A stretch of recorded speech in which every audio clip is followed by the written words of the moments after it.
Exactly did you find on the ground? Yeah, thank you. The Forum of Parliaments or the Member States of International Conference on Great Lakes region is true. It was in Goma for a fact-finding mission, and that was from 10th to 15th of this month.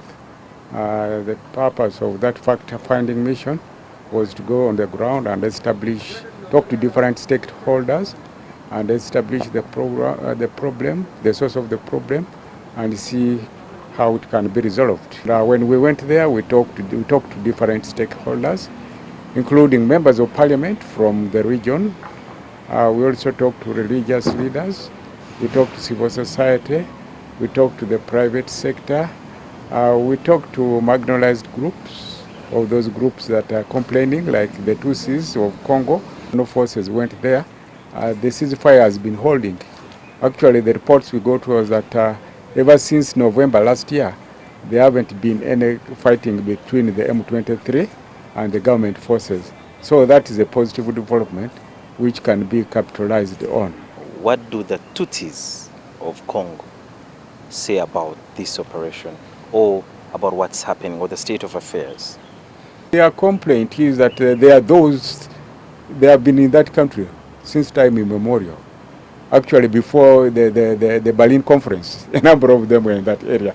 But incidentally, what happened is that also in 1958, around that time, because of the change of the system in Rwanda at that time, when kingdoms were abolished, definitely, when the kingdom was abolished, definitely some Tutsis also fled.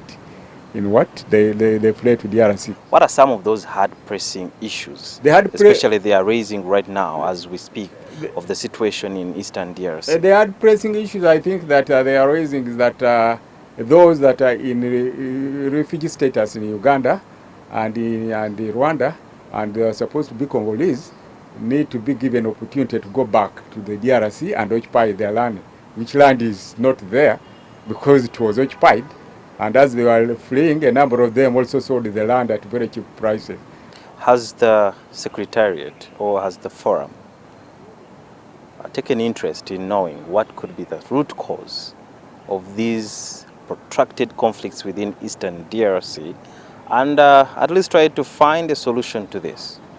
When we went to DRC, that was just to Goma on the ground, that was just the first phase. But we also intend to interact with the other leaders in the DRC. We intend to interact with the leaders in Rwanda. We intend to interact with the leaders in Uganda and the people handling the mechanisms, the East African community, that is the facilitator in Kenya, the former president Uhuru Kenyatta, and the president of Kenya, and also the East African community chairperson, who is the president of Burundi, as well as the chairperson of ICGR, the president of Angola, whom we already met. When you talk to the Tutsis, they will tell you that is their perspective, that they left and they need to go back, and that probably needs to be solved. And probably that could be the source of the conflict between Rwanda and the DRC. Then within other groups, we'll find some that may be having economic interest. But of course, those economic interests can be handled once there's a strong establishment of government in those areas. Those negative forces can be dealt with.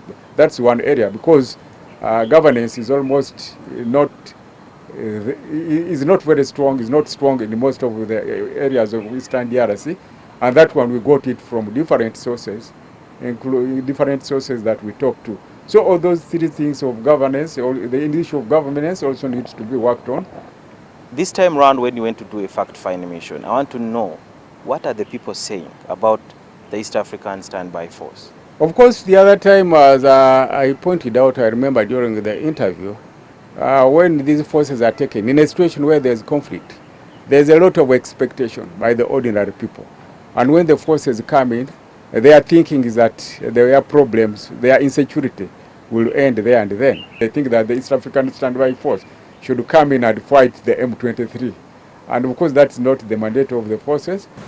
Some of the rebel elements survive on those minerals. When you were doing a fact-finding mission, did you interest yourselves in finding out how minerals are being exploited in Eastern DRC? They have people who support them. These are rich people, a number of them. Some of them are Congolese, but they don't even stay in Congo, in DRC, and a number of them are multilaterals.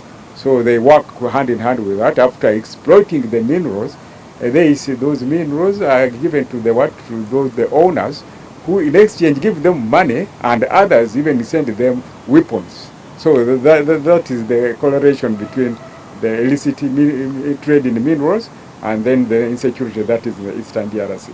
Could you tell me, what is it that the civil society in Eastern DRC is saying about the current situation?